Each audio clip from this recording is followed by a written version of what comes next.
Hey guys, welcome back to the channel. Whether you're here to compare apps, learn something new, or just stay updated, you're in the right place. Let's jump straight into it. Guys, today we're going to see how you can use Blackbox AI in a VS Code with a full setup guide. First, start by opening Visual Code Studio on your computer. Next, head over to the extension marketplace by clicking the square icon on your sidebar or pressing Ctrl plus Shift plus X. Search for the official Blackbox AI extension. Once you find it, click Install to add it your VS Code environment.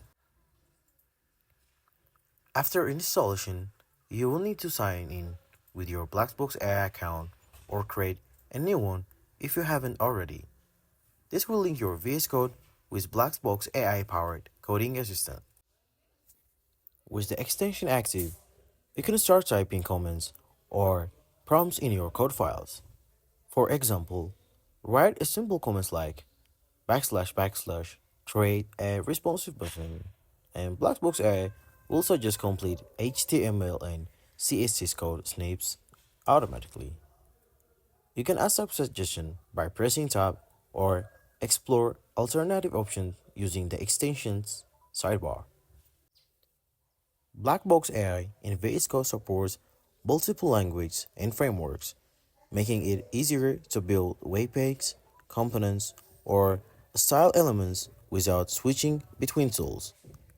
Remember to check the extension settings to customize your experience, such as enabling or disabling auto suggestions or adjusting how much code Blackbox generates.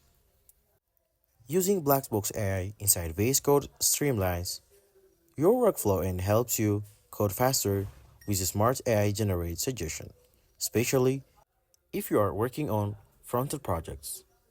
Try it out regularly to get comfortable with the tool, and soon you will be coding more effectively than ever.